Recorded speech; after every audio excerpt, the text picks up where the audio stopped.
My name is Isadora, and this story begins when I was just 19, a pawn in a game, so foolish it could only have been devised by men of wealth and vanity. It's a story about how I became the unwanted prize in a duel, a living trophy for a man with a heart of ice and a reputation as black as a winter night. I never imagined that his gloomy, forgotten castle would become the very ground where I would learn to grow, or that the coldest of men could be thawed by the quiet patience of a woman who had nothing left to lose. Before I dive into the chilling morning that sealed my fate, I want to connect with all of you listening right now. Let me know in the comments where you're watching from around the world. It's always amazing to see how far these stories travel. And if you've ever felt like your own life was decided by someone else, hit that like button so I know I'm not alone. For all the new viewers, make sure you subscribe because this is a community for people who understand that sometimes the most unexpected endings are the ones we have to fight for ourselves.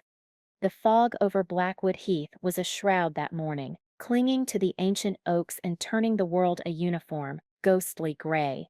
It muffled sound, so the sharp crack of the pistol shot seemed to tear a hole in the fabric of reality itself.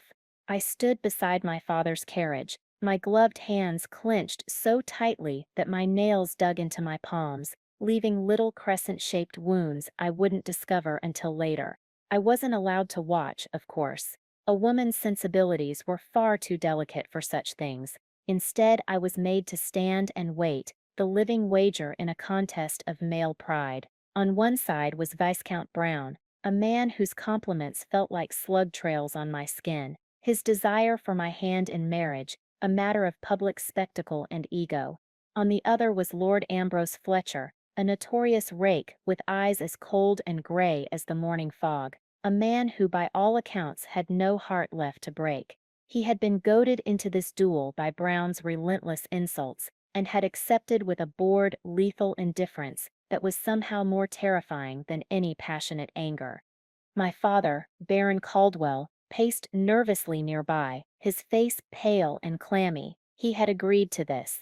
He had allowed his only daughter to become a bizarre prize to settle a dispute that had spiraled out of control in some smoke-filled London club.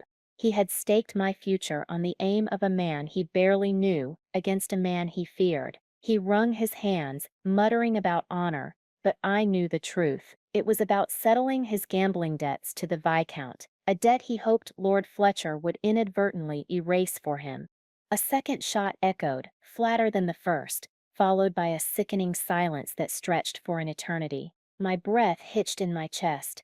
Who had won? Who had lost? And what, precisely, did either outcome mean for me? A prison of cloying obsession with Brown, or a prison of cold neglect with Fletcher? A man shouted, and then another. The fog swirled as figures began to emerge, moving with a grim purpose. I saw the surgeon hurrying toward a shape on the ground. It was Viscount Brown, clutching his shoulder, his face a mask of agony and disbelief. He was alive, but he had lost.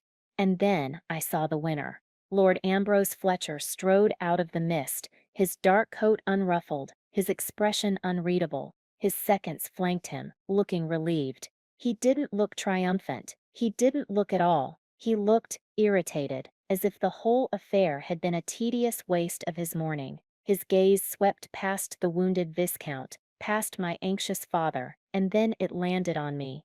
For a moment his cold gray eyes held mine, and I saw a flicker of something raw and unnerving.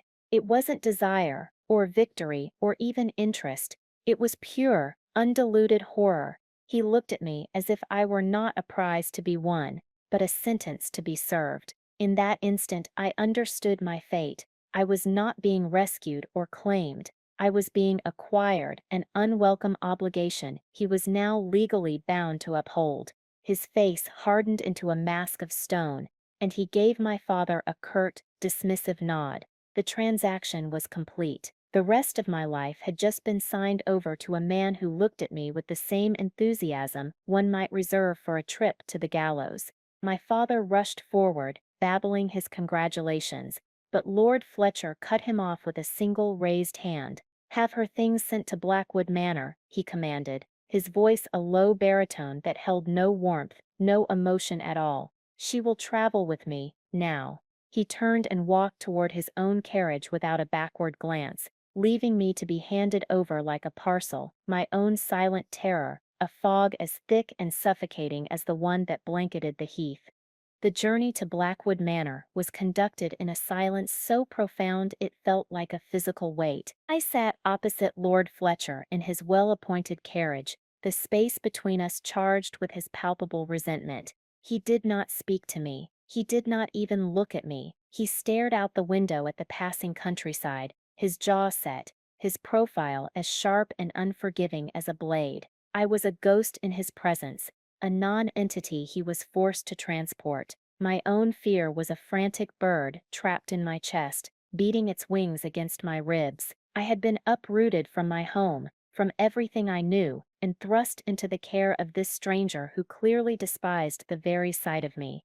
My mind raced, replaying my father's last words to me as he'd helped me into the carriage. "Be a good wife, Isadora. Lord Fletcher is a man of great import. Do not displease him." There was no comfort in his words, only a desperate plea for me to manage the consequences of his own weakness. He had sold me, elegantly, and with all the trappings of honor, but it was a sale nonetheless, a flicker of anger, hot and sharp, pierced through my fear. He had not once asked what I wanted. He had not considered my life, my happiness. He had only considered his ledgers and his reputation. I pushed the thought away. Anger was a useless luxury. Survival was the only currency that mattered now. As the hours wore on, the landscape began to change. The rolling green hills gave way to a more rugged, untamed terrain. The trees grew older, their branches twisted into strange, skeletal shapes. The sky, which had been a neutral gray, seemed to darken, heavy with the promise of rain. We turned off the main road onto a private track, rutted and overgrown, that plunged into a dense wood. The air grew cooler. A sense of profound isolation crept over me. This was his domain. Blackwood. The name itself was a premonition. The carriage broke through the trees, and there it was. Blackwood Manor did not rise from the landscape so much as it crouched upon it, a great, brooding mass of dark gray stone, jagged with towers and turrets. It looked less like a home and more like a fortress, a place designed to keep the world out. Ivy, thick and ancient, choked the walls, its dark leaves obscuring the windows like cataracts on old eyes. The grounds were a wilderness of neglect. What might have once been formal gardens were now a riot of weeds and thorns, a chaotic tangle of nature reclaiming its territory. There was a haunting, melancholic beauty to it, the beauty of decay. It was a perfect reflection of the man who sat opposite me, imposing, cold, and utterly closed off. The carriage rolled to a stop before a massive oak door studded with iron. A groom ran to the horses, but no one came to open the carriage door. After a long, awkward moment, Lord Fletcher seemed to remember I was there. With a sigh of profound weariness, he opened the door and stepped out, then turned and offered me a hand. His movements stiff and reluctant. His touch was cold, even through my glove. It was the first time he had touched me, and it felt like being brushed by a statue. He led me up the stone steps and pushed the great door open. It groaned on its hinges, the sound echoing in the cavernous hall beyond. The air inside was stale and cold, carrying the scent of dust, damp stone, and something else, forgetting. The entrance hall was vast, its vaulted ceiling lost in shadows. A grand staircase, carved from dark wood, swept upwards into the gloom. Portraits of grim-faced ancestors stared down from the walls, their eyes seeming to follow our every move. Every surface was coated in a fine layer of dust. Cobwebs draped the chandeliers like macabre decorations. A woman emerged from a doorway to the side. She was tall and severe, her gray hair pulled back in a tight bun, her black dress crisp and unforgiving. She looked from Lord Fletcher to me, her expression a careful blank. "Mrs. Gable," he said, his voice flat. "This is This is the new Lady Fletcher. See that she is given the rose suite in the east wing. The title, Lady Fletcher, sounded absurd on his lips, a line from a play he was being forced to act in. The housekeeper, Mrs. Gable, gave me a curt nod, her eyes assessing me with an unnerving intensity. My lord, welcome home. Her chambers are to be made ready, he continued, already turning away from me, his focus entirely on the housekeeper. She will take her meals there, alone. The east wing is to be hers. The west wing is mine. You will ensure she has whatever she requires, within reason, but you will also ensure that we are not disturbed.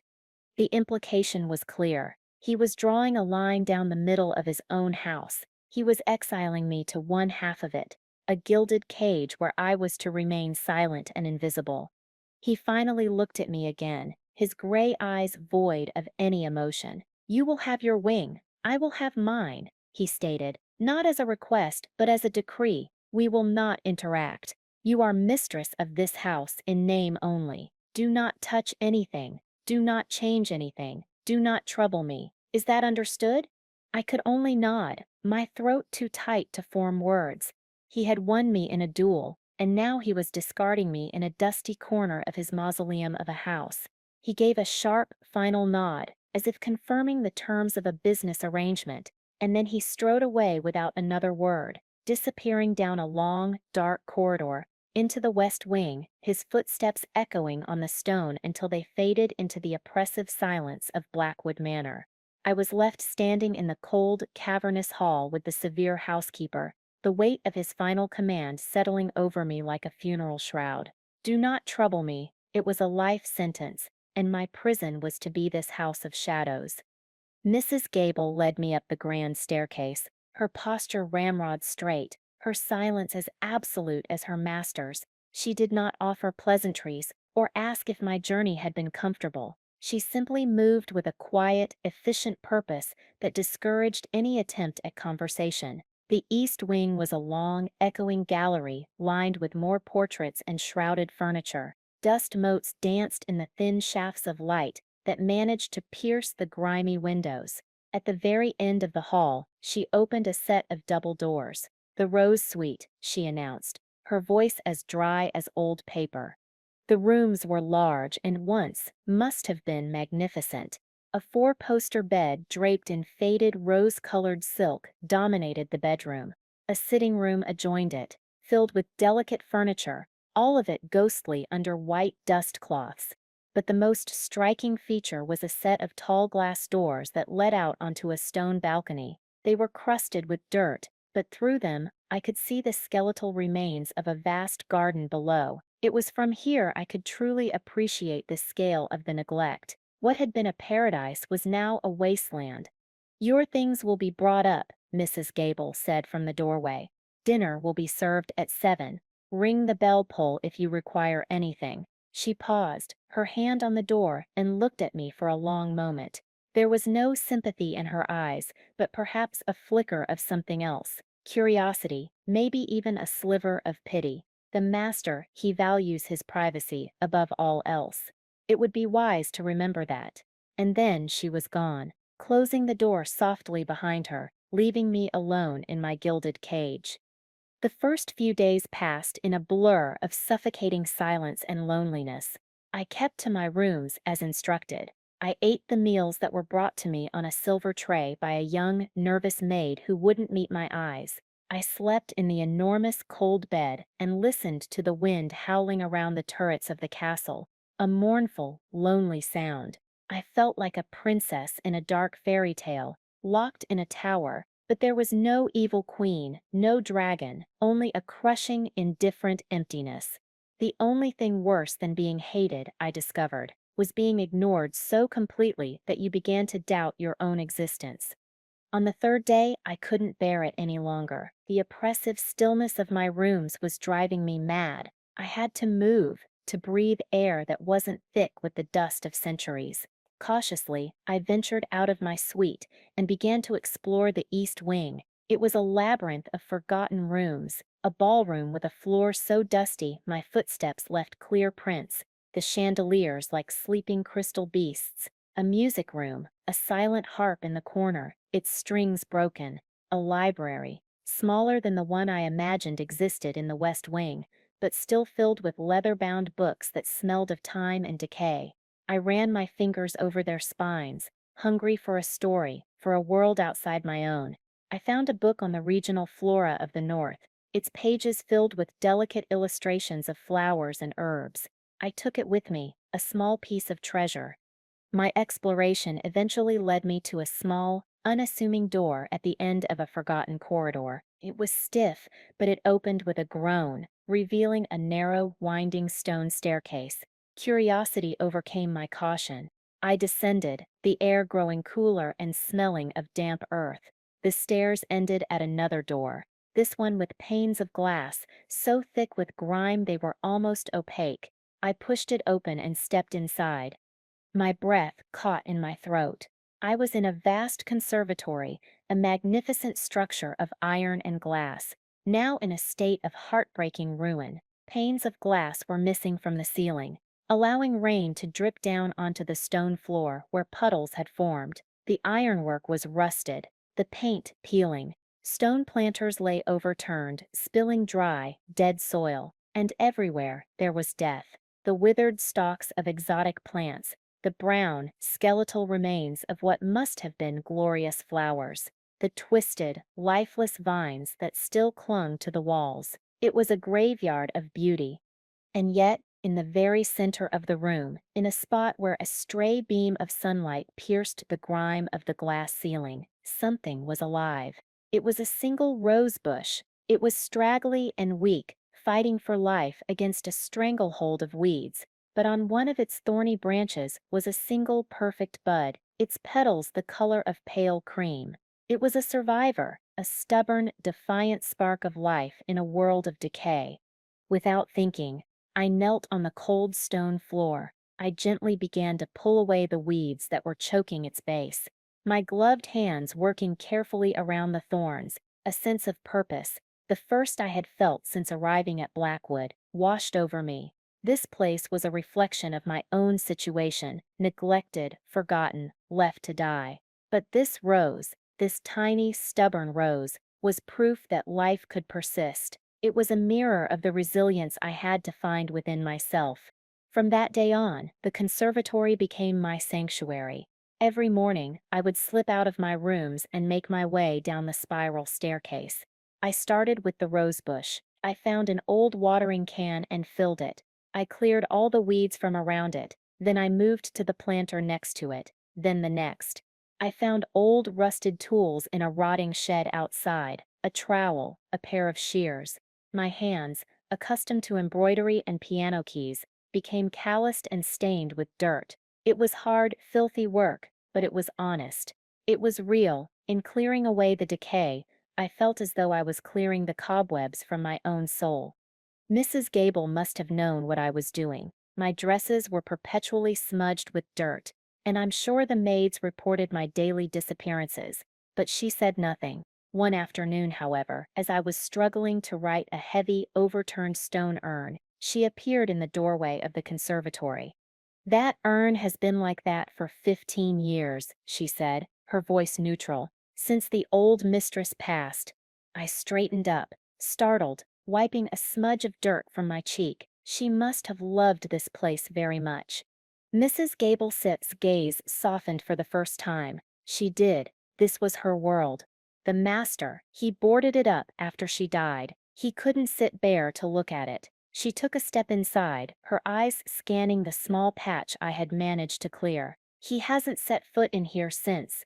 It was the first piece of his story I had been given, the first crack in his impenetrable facade. His cruelty wasn't arbitrary, it was born from a wound, a deep, 15-year-old wound.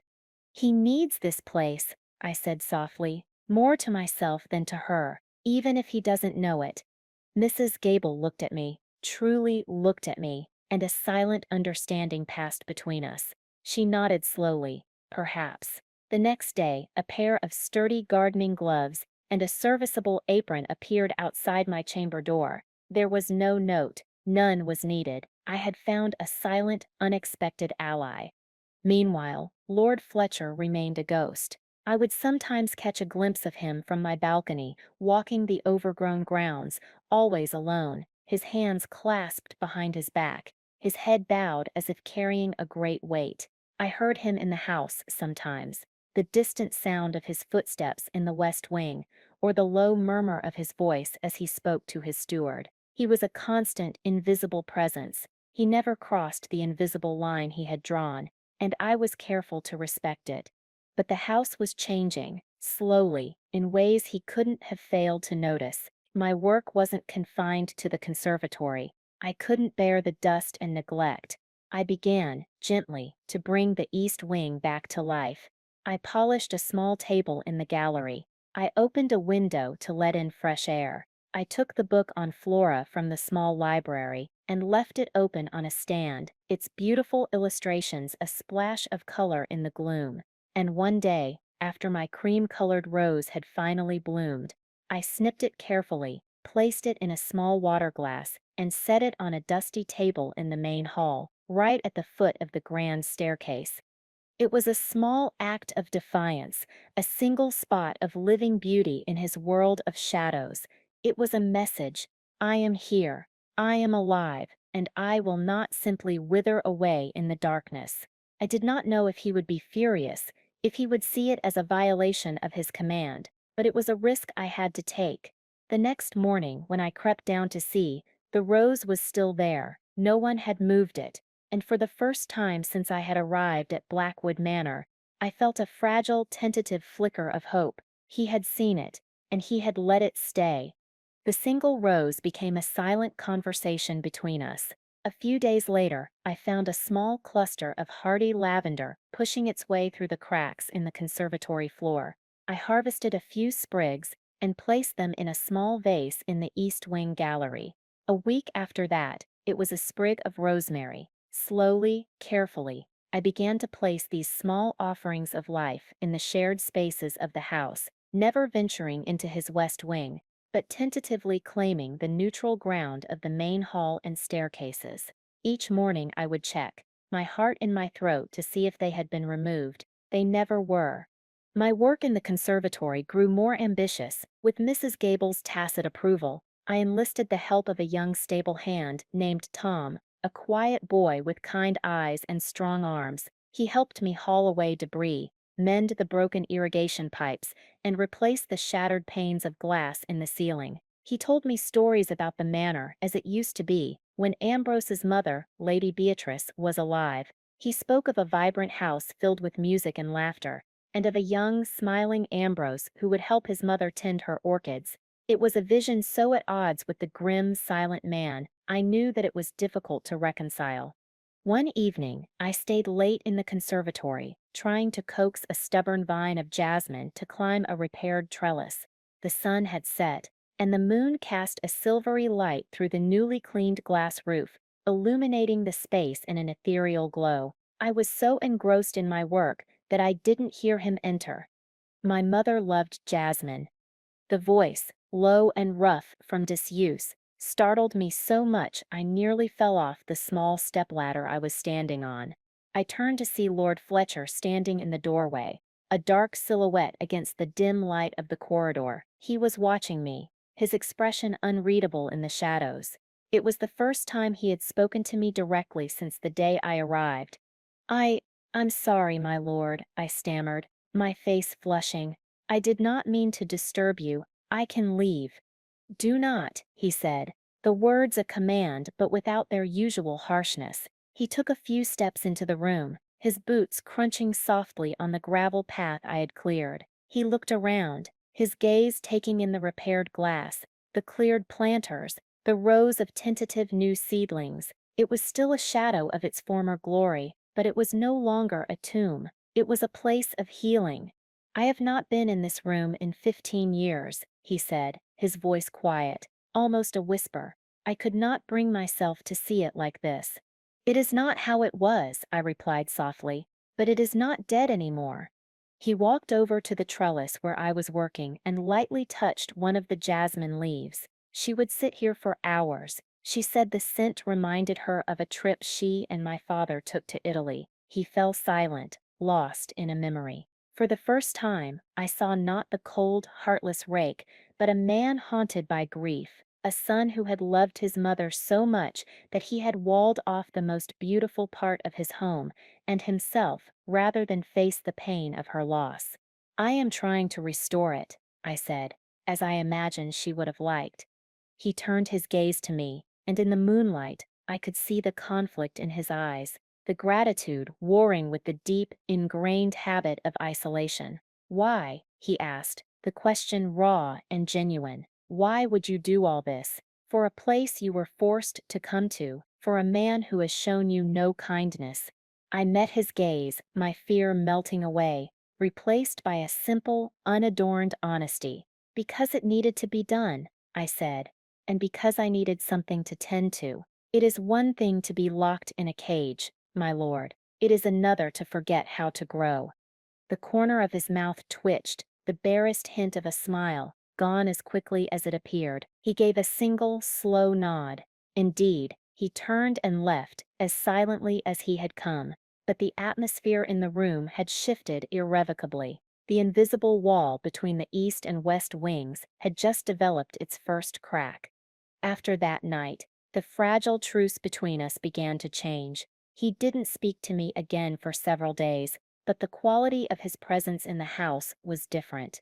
Less a ghost, more a quiet observer. I once saw him from the conservatory, standing by the library window in the west wing, simply watching me work in the garden. He turned away when he realized I'd seen him, but he hadn't been scowling. Another time, Mrs. Gable informed me that the master had ordered a shipment of gardening supplies from London, loam, pots, and a collection of high-quality tools.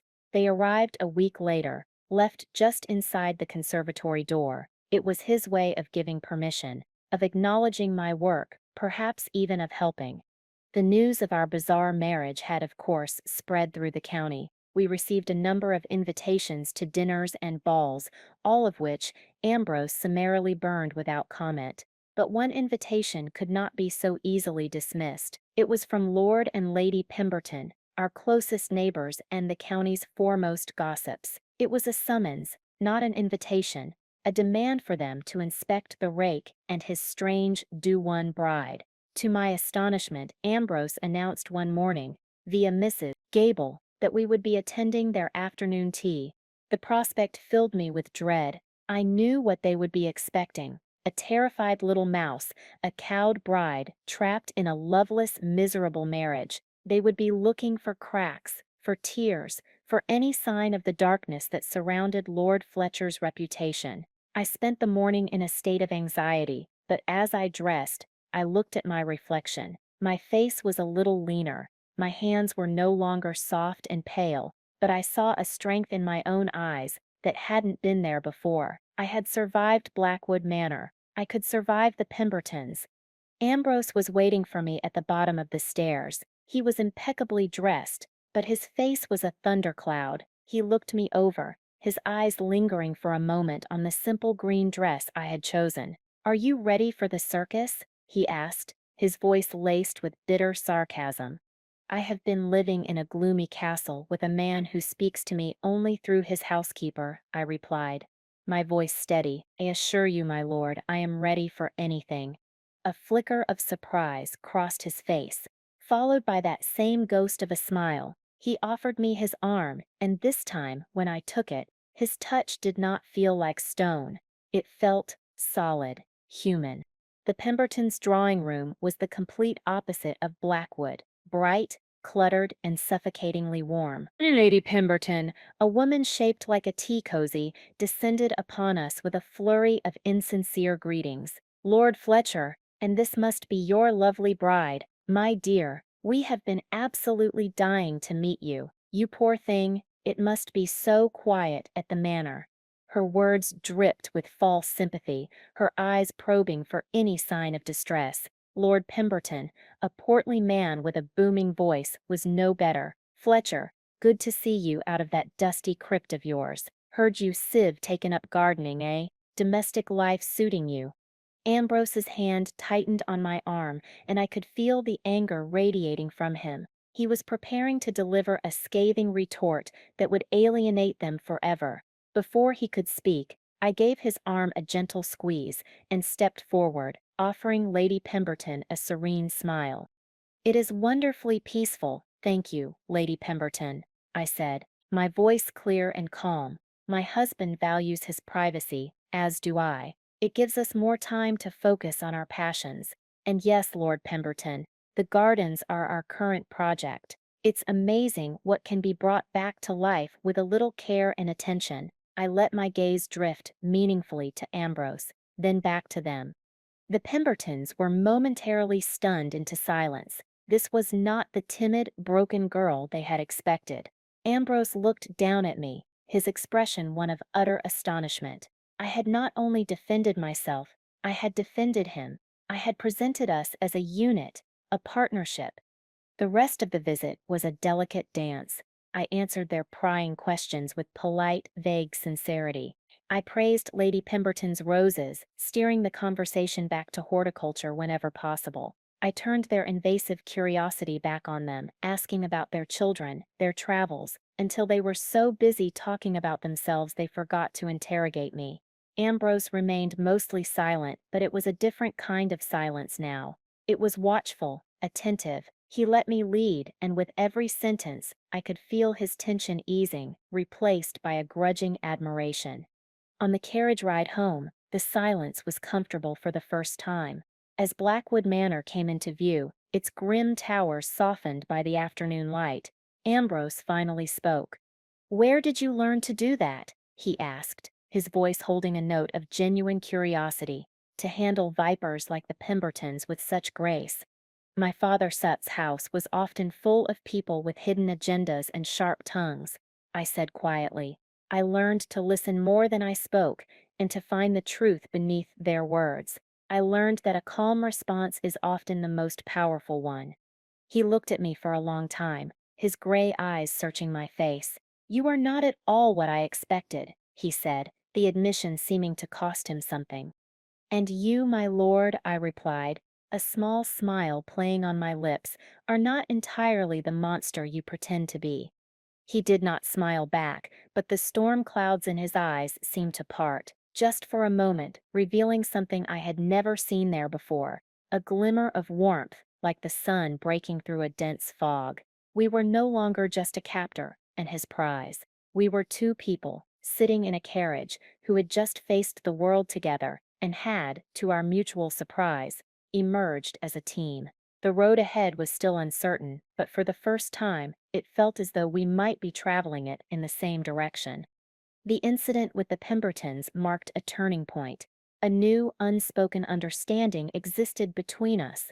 Ambrose began to seek me out, not just in the conservatory, but in the small library of the East Wing, or for walks along the newly cleared garden paths. Our conversations were often quiet, focused on the practical matters of the estate or the progress of the gardens, but beneath the surface, a fragile connection was being woven. He asked about my life before Blackwood, and I told him of my quiet, bookish childhood, of my love for painting and botany. In return, he spoke, hesitantly at first, of his own past. Though he always skirted the dark wound at its center, he spoke of his travels, of his university days, of his mother. One afternoon, he found me trying to move a heavy stone bird bath that had toppled over years ago. It was half buried in the earth and far too heavy for me to manage alone. He watched me struggle for a moment before rolling up his own sleeves. "Allow me," he said, and together we worked to lever the heavy basin back onto its pedestal. Our hands brushed, and a jolt of unexpected warmth passed between us. We stood back, breathing heavily, looking at our shared accomplishment. A small, simple thing, but it felt monumental. It was the first thing we had built together. But the world outside Blackwood's gates had not forgotten us. Viscount Brown, his shoulder healed but his pride shattered, had not simply disappeared. He had remained in the county, nursing his grudge, and had begun a campaign of whispers and rumors. He painted Ambrose as a brute and a captor, and me as a prisoner in a gothic nightmare. He told tales of my being locked away, of my supposed misery and fear. The story was so compelling that it began to take root in the local society. We were no longer just the odd, reclusive Fletchers. We were a scandal. Word of the rumors reached us through a nervous Mrs. Gable, who had heard them from the merchants in the village. I saw the old anger return to Ambrose's eyes, the shutters slamming down, closing him off again. "This is my fault," he said, his voice hard as iron. "I have tied you to my cursed reputation. I have made you a target for that fool Zepp's venom." "His venom has nothing to do with you," I countered, surprised by my own fierceness. "It has to do with his own wounded pride. He cannot accept that he lost. He is a child throwing a tantrum." "A child who is dragging your name through the mud," he bit back. "He is telling everyone I hold you here against your will." "And do you?" I asked quietly, my gaze holding his. He looked taken aback, the anger draining from his face, replaced by something more complex. He shook his head slowly. "No," he said, his voice barely a whisper. "No, I do not." "Then it is not the truth," I said simply. "And the truth has a way of enduring long after the lies have withered." My calmness seemed to disarm him. He saw no fear in me, no distress, only a quiet resolve. Yet I knew the rumors would fester. Brown was not a man to give up easily. His obsession was a toxic weed, and I feared it would not be content to grow just outside our walls. I had a premonition that he would try to force his way into our sanctuary, to shatter the fragile peace we had so carefully begun to build. My fears proved to be well-founded. A week later, a storm rolled in from the coast, a violent tempest that lashed the countryside with wind and rain. The sky turned a bruised purple gray, and the wind howled like a hungry wolf around the manor's towers. Ambrose and I worked together in the conservatory, securing loose panes and moving the more delicate orchids to sheltered corners. There was an easy rhythm to our work, a comfortable silence punctuated by shared purpose. The storm outside was a raging fury, but inside our glass haven, we had found a strange, peaceful eye of the storm. We had just finished when a crash of shattering glass from the far end of the conservatory made us both jump. It wasn't the storm. This was a deliberate, violent sound. Ambrose's body went rigid. He pushed me behind him, his expression hardening into a dangerous mask I hadn't seen in weeks. "Stay here," he commanded in a low, urgent voice. He started toward the sound, but it was too late. A figure emerged from the shadows near the potting shed, his fine clothes soaked and disheveled, his face contorted with a drunken rage. It was Viscount Brown. "Fletcher," he slurred, brandishing a heavy garden spade like a weapon. "I've come for what is mine. I've come to rescue her from you, you monster." His eyes, wild and unfocused, fixed on me, hiding behind Ambrose. "Isadora, my dear, do not be afraid. I am here to save you. You don't have to endure this prison a moment longer." Ambrose stepped forward, shielding me completely. "You are drunk, Brown, and you are trespassing," he said, his voice deceptively calm, but laced with a cold fury that was more terrifying than any shout. "Get off my land before I have you thrown off." "I'm not leaving without her," Brown roared, taking a clumsy step forward. "She was promised to me. You stole her. She belongs with me." He reached out, trying to shove Ambrose aside to get to me. In that moment, I saw a flash of pure, murderous rage in Ambrose's eyes. The civilized lord was gone, replaced by something primal and protective. He was about to launch himself at Brown, and I knew it would be brutal. The duel had been a gentleman's affair of honor. This would be a savage, bloody brawl. All the progress we had made, all the fragile peace, was about to be shattered by this pathetic, drunken man. But before Ambrose could move, I stepped out from behind him. My heart was hammering against my ribs, but my mind was strangely, icily clear. I was not the terrified girl on the dueling field anymore. I was not a prize to be fought over. I was the lady of this manor, and this was my sanctuary he had violated. "Stop," I said. My voice did not tremble. It cut through the air, low and steady, silencing both men. Brown stared at me, his mouth agape. Ambrose looked at me in shock. I walked slowly toward the Viscount, my eyes never leaving his. I stopped a few feet away from him, close to a bench where I had been potting some new plants. "You have come to rescue me, Lord Brown?"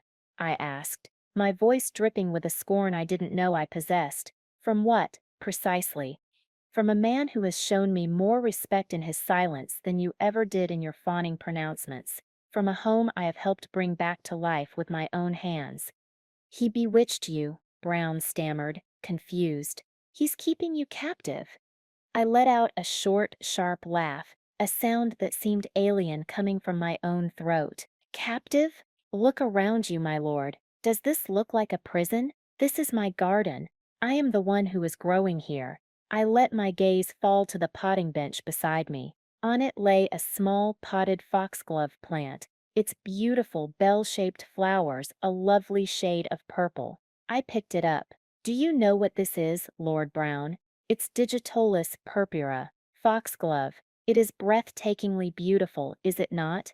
In the right hands, it can be used to make medicine that regulates the heart. But in the wrong hands," I paused, looking directly into his eyes, my voice dropping to a near whisper. "A tea made from its leaves is a potent and untraceable poison. One must be so careful what one tries to possess without understanding it. Some things are far more dangerous than they appear."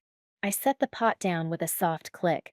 The threat, unspoken but perfectly clear, hung in the air between us. Brown's drunken bravado evaporated, replaced by a sudden, sober fear. He looked from the foxglove to my face, and he finally saw not a frightened girl, but a woman he did not know and could not control. The spade fell from his hand, clattering on the stone floor.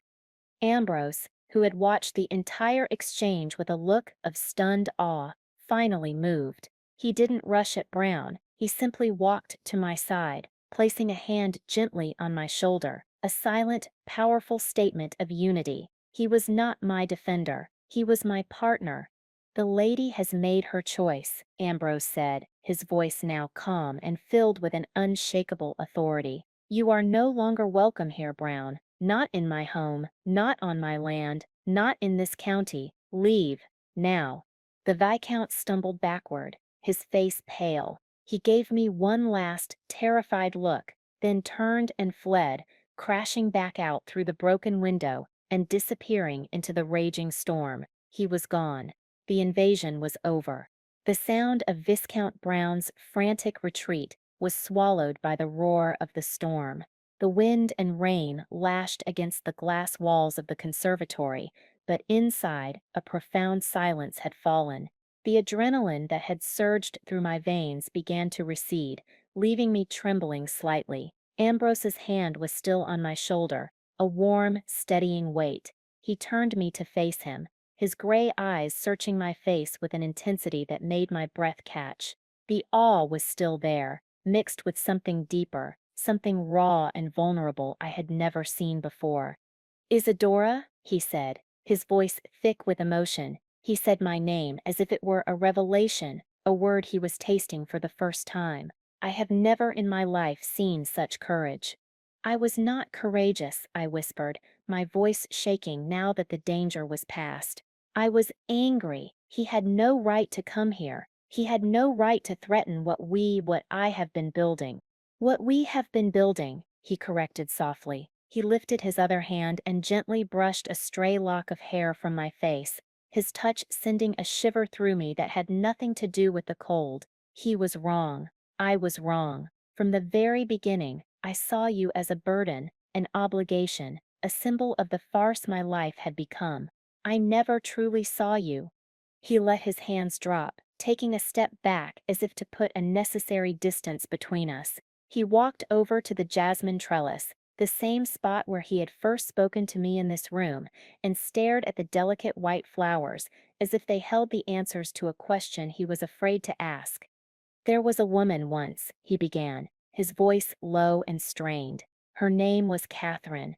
I thought I loved her. I was young, foolish, and I thought the world revolved around her. I would have given her anything, and I did. my name, my fortune, my heart. And she took it all, and then she laughed in my face. He turned back to me, his own face a mask of old, bitter pain. She never loved me. It was all a performance. She was in love with another man, a poet with no fortune but a handsome face. She used my wealth to support him. She made me a laughingstock in London society. On the day we were to announce our engagement, she left me a note, telling me she had run away with him, and that my only value had been the money in my accounts. She said I was as cold and unlovable as the stone of this house. The confession hung in the air, heavy and heartbreaking. This was the source of his wound.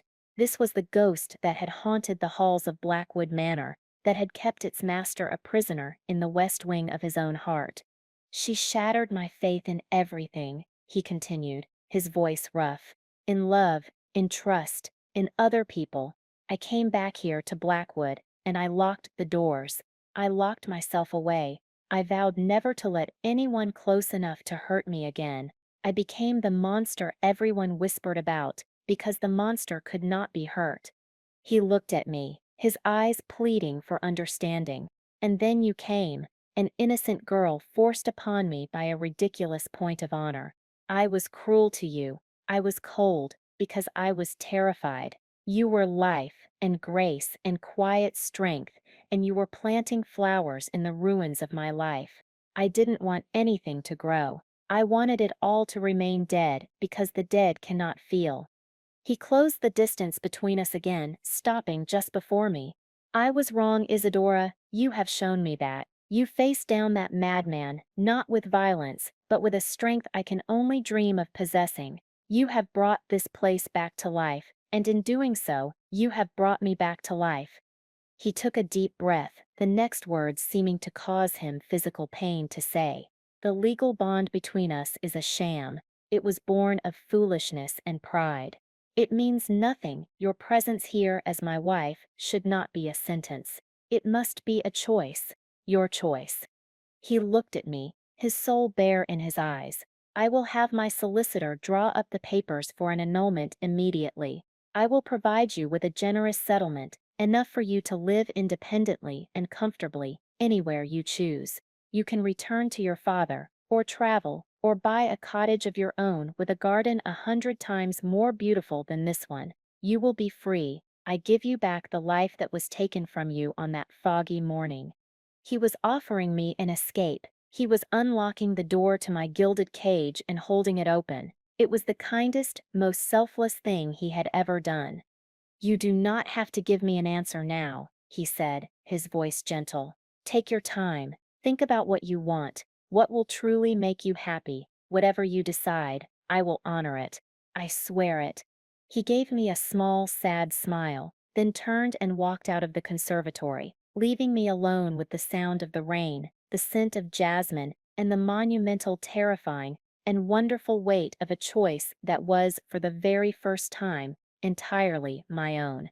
I did not sleep that night.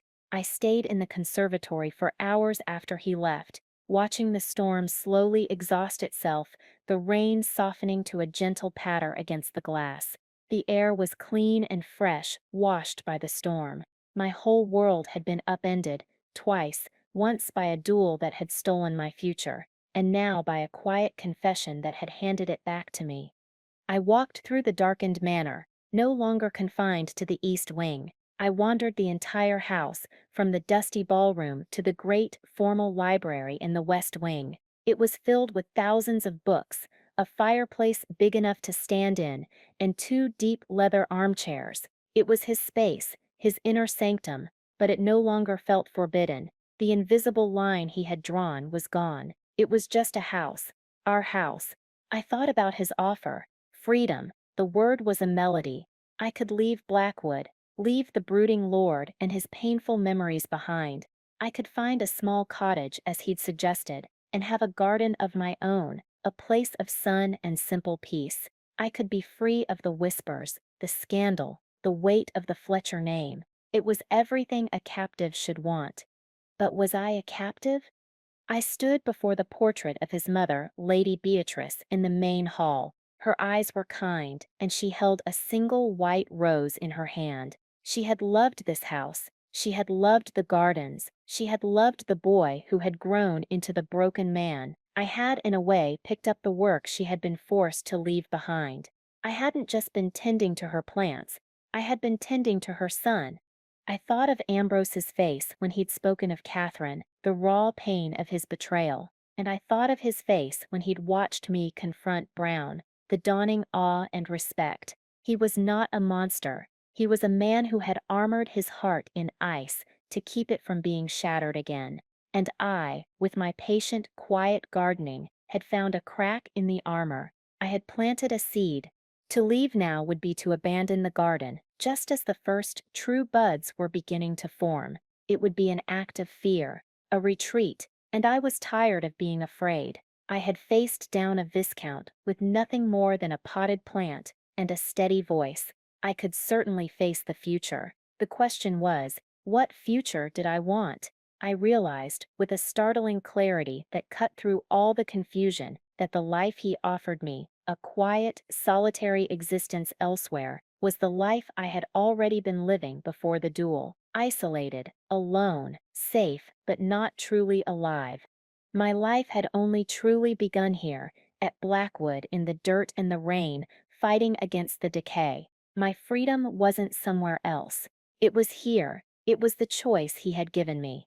The next morning, I found him in the library. He was sitting in one of the leather armchairs, staring into the cold fireplace, a book lying unread in his lap. He looked as if he hadn't slept either. He stood when I entered, his face tense, expectant, ready for my verdict. "I have made my decision," I said, my voice steady. He nodded, bracing himself.